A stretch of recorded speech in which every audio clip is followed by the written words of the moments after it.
പങ്കു ചേർത്തു എന്നുള്ളതാണ് ഇവർ പറയുന്നത്. നിങ്ങൾ ദൈവത്തോട് പങ്കു ചേർത്തു. സൂര 3:64 അത് പറയുന്നുണ്ട്, അവനോട് യാതൊന്നും പങ്കു ചേർക്കാതിരിക്കുക. എന്നാൽ യഥാർത്ഥത്തിൽ ആരാണ് ഈ പങ്കു ചേർത്തത്? ഞാൻ ആരംഭത്തിൽ പറഞ്ഞു, യഥാർത്ഥത്തിൽ പങ്കു ചേർത്തത് ഹസ്രത്ത് മുഹമ്മദാണ്. 359 ദേവന്മാരെ മാറ്റിയ ശേഷം അദ്ദേഹം അവിടെ കയറിയിരുന്നു എന്നുള്ളതല്ലാതെ വേറൊരു വ്യത്യാസമില്ല. ഹസ്രത്ത് മുഹമ്മദ് സൃഷ്ടിയിൽ അള്ളാഹുവിനോട് കൂടെ ഇല്ലായിരുന്നു എന്നുള്ളത് സത്യമാണ്. എന്നാൽ ബാക്കിയുള്ള ദേവന്മാരും ഇല്ലായിരുന്നു എന്നാണ് ഖുർആനും പറയുന്നത്. സൂര 39:38 പറയുന്നത് ബാക്കിയുള്ള ദേവന്മാരും അള്ളാഹുവിനോട് സൃഷ്ടിയിലില്ലായിരുന്നു. എന്നാൽ ഹസ്രത്ത് മുഹമ്മദും സഹി അൽ ബുഖാരി വോള്യം 4 ബുക്ക് 53 ഹദീസ് നമ്പർ 392 പ്രകാരം അള്ളാഹും മുഹമ്മദും കൂടിയാണ് ഈ ഭൂമിയുടെ അവകാശി. അപ്പോൾ അള്ളാഹുവിൻ്റെ പങ്കാളിയാണോ മുഹമ്മദ്? അള്ളാഹും മുഹമ്മദും കൂടിയാണ് ഈ ഭൂമിയുടെ അവകാശി എന്ന് പറയുമ്പോൾ അള്ളാഹുവിൻ്റെ പങ്കാളിയല്ലേ?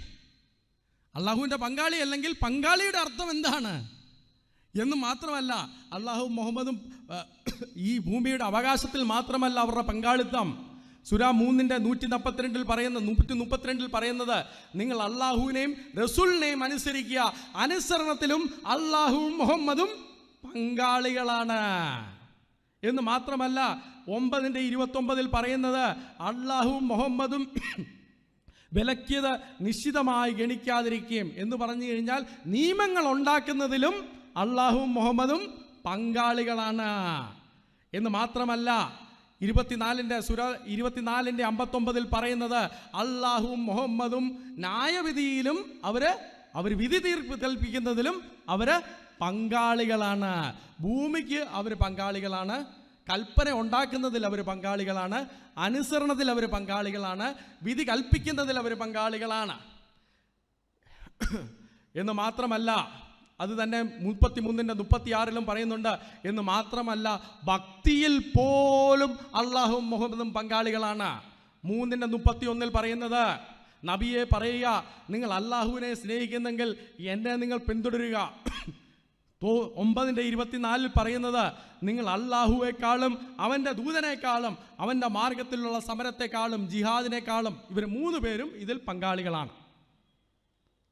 നമ്മൾ എന്തുകൊണ്ടാണ് നമ്മുടെ ഒന്നാമത്തെ കൽപ്പന എന്താ? ഒന്നാമത്തെ കൽപ്പന എന്ന് പറയുന്നത് നിന്റെ ദൈവമായ യഹോവയെ പൂർണ്ണ ഹൃദയത്തോടും പൂർണ്ണ മനസ്സോടും പൂർണ്ണ ശക്തിയോടുമൊക്കെ ആ ദൈവത്തോടുള്ള പൂർണ്ണമായ സ്നേഹമാണ്. എന്നാൽ ഇവിടെ സ്നേഹത്തിൻ്റെ കാര്യത്തിൽ അള്ളാഹുവും മുഹമ്മദും പങ്കാളികളാണ്. ഭക്തിയുടെ കാര്യത്തിൽ അള്ളാഹുവും മുഹമ്മദും പങ്കാളികളാണ്. എന്ത് കാര്യത്തിലാണ് ഈ അള്ളാഹുവും മുഹമ്മദും പങ്കാളികളല്ലാത്തതെന്ന് നമ്മൾ ചോദിക്കുകയാണ്. സഹി അൽ ബുഖാരി വോള്യം 9 ബുക്ക് 85 ഹദീസ് നമ്പർ 74 പ്രകാരം അള്ളാഹുവിനെയും അവൻ്റെ പ്രവാചകനേക്കാളും പ്രിയങ്കരമായി നിങ്ങൾക്ക് ഒന്നും ഉണ്ടാകരുത് എന്ന് പറയുകയാണ്. പ്രിയ സഹോദരി സഹോദരന്മാരെ, ഈ പങ്കുകച്ചവടം നടത്തുമ്പോൾ ഒരു പ്രശ്നമുണ്ട്. ഈ പങ്കുകച്ചവടം നടത്തുമ്പോൾ ഒരു പങ്കാളി അല്പം വിട്ടുകൊടുക്കേണ്ടതായിട്ടൊക്കെ വരും അല്ലേ? പങ്കുകച്ചവടം നടക്കുന്നവർക്കറിയാം, പാർട്ട്ണർഷിപ്പ് നമ്മളൊരു ബിസിനസ് നടത്തുകയാണെങ്കിൽ അല്പമൊക്കെ നമ്മൾ അങ്ങോട്ടും ഇങ്ങോട്ടൊക്കെ വിട്ടുകൊടുക്കുകയും കോംപ്രമൈസ് ചെയ്യുകയൊക്കെ ചെയ്താലേ ആ പാർട്ട്ണർഷിപ്പ് മുമ്പോട്ട് പോവുകയുള്ളൂ. അത് തന്നെ അള്ളാഹുവും ചെയ്തു. അള്ളാഹു മുഹമ്മദോടെ പാർട്ട്ണർഷിപ്പിലാണ് ഇത് സംഭവം ചെയ്തിരിക്കുന്നത് കൊണ്ട് അള്ളാഹു എന്ത് ചെയ്തു എന്നറിയാമോ? അള്ളാഹു ഹസ്രത്ത് മുഹമ്മദിന് വേണ്ട പെണ്ണുങ്ങളെല്ലാം കൊടുത്തു എന്ന് ഞാനല്ല പറയുന്ന. സുന്ന അൻ-നസി ഹദീസ് വോള്യം 4 ബുക്ക് 26 ഹദീസ് നമ്പർ 3207 പ്രകാരം ഐഷ മുഹമ്മദിൻ്റെ ഹസ്രത്ത് മുഹമ്മദിൻ്റെ ഭാര്യയായിരുന്ന ഐഷ പറയുന്നത് അള്ളാഹുവിൻ്റെ പ്രവാചകൻ മരിക്കുന്നതിന് മുമ്പ് പ്രവാചകൻ ആഗ്രഹിച്ച പെണ്ണുങ്ങളെ മുഴുവൻ അള്ളാഹു അദ്ദേഹത്തിന് കൊടുത്തു. ഇത് പാർട്ട്ണർഷിപ്പിൻ്റെ ഒരു പ്രയോജനമാണ്. ബാക്കിയുള്ള വിശ്വാസികൾക്കൊന്നും അതില്ല. ബാക്കിയുള്ള വിശ്വാസികൾക്ക് പാർട്ട്ണർക്ക് മാത്രമല്ല അങ്ങനെ കൊടുക്കാനുള്ള, ബാക്കിയുള്ള എംപ്ലോയീസിനൊന്നും അത് നമ്മൾക്ക് കൊടുക്കാനൊക്കത്തില്ല. പാർട്ട്ണർക്കുള്ള പ്രത്യേക പദവികളാണ്. ഈ മുഹമ്മദ് പാർട്ട്ണർ അല്ല എന്ന് ഏതർത്ഥത്തിലാണ് ഇവർ പറയുന്നത്? അള്ളാഹുവിന് പങ്കു ചേർത്തത് ഈ മുഹമ്മദിനെയാണ്. അതുകൊണ്ട് സമസ്ത കേരള സുന്നി യുവജന സംഘത്തിൻ്റെ തലവനായിരിക്കുന്ന ഇദ്ദേഹം പറയുന്നത് തൗഹീദ് പൂർണ്ണമാകുവാൻ നബിയേയും കൂടെ അംഗീകരിക്കണമെന്നാണ്. എന്ന് പറഞ്ഞാൽ ഇസ്ലാമിൻ്റെ ഏകദൈവ വിശ്വാസം പൂർണ്ണമാകാൻ എന്തുകൂടെ വേണം? മുഹമ്മദ് കൂടെ വേണം.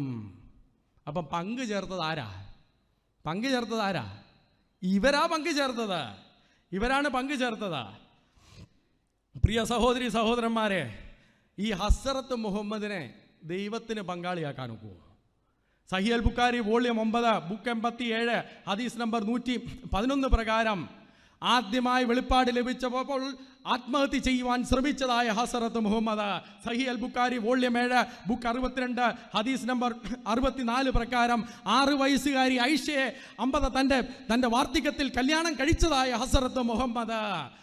സൂര 33:7 പ്രകാരം തൻ്റെ മരുമകളെ കണ്ട് അവളിൽ ആകർഷിതയായി അവളെ കല്യാണം കഴിച്ചതായ ഹസ്രത്ത് മുഹമ്മദ്.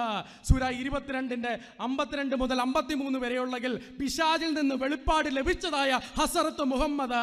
സഹീഹുൽ ബുഖാരി വോള്യം 4 ബുക്ക് 54 ഹദീസ് നമ്പർ 490 പ്രകാരം മാജിക്കിന് അടിമയായിരുന്ന ഹസ്രത്ത് മുഹമ്മദ് അല്ലാഹുവിന് പങ്കാളിയാകാമെങ്കിൽ, ഈ മുഹമ്മദ് ഹസ്രത്ത് മുഹമ്മദ് അല്ലാഹുവിന് പങ്കാളിയാകാമെങ്കിൽ, എൻ്റെ പ്രിയ സഹോദരി സഹോദരന്മാരെ, നിങ്ങൾ ഒന്ന് ഓർക്കണം, ദൈവത്തിൻ്റെ തേജസ്സിൻ്റെ പ്രഭയും തത്വത്തിൻ്റെ മുദ്രവുമായിരിക്കുന്ന നമ്മുടെ കർത്താവായ യേശു ക്രിസ്തു ദൈവരൂപത്തിലിരിക്കെ ദൈവത്തോടുള്ള സമത്വം മുറുകെ പിടിച്ചു കൊള്ളണമെന്ന് ചിന്തിക്കാതെ ദാസരൂപം എടുത്ത കർത്താവായ യേശു ക്രിസ്തു 2 കൊരിന്ത്യർ 5:21 പ്രകാരം പാപമെന്തെന്നറിയാത്തതായ കർത്താവായ യേശു ക്രിസ്തു, 1 പത്രോസ് 2:22 പ്രകാരം പാപം ചെയ്തിട്ടില്ലാത്തവൻ, വായിൽ വഞ്ചനയൊന്നുമില്ലാതിരുന്നതായ കർത്താവായ യേശു ക്രിസ്തു ത്രിയേകത്തിൽ രണ്ടാമനാണ് എന്ന് പറയുന്നതിൽ, ആ തൃത്വത്തിലെ ഒരു വ്യക്തിത്വമാണെന്ന് പറയുന്നതിലാണ് ഇവർക്ക് പ്രശ്നം.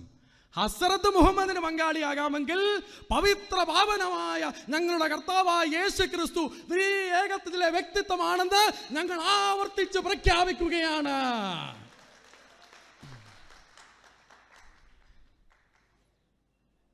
പ്രിയ സ്നേഹിതരെ, എന്താണ് ഇവരുടെ തൗഹീദ്?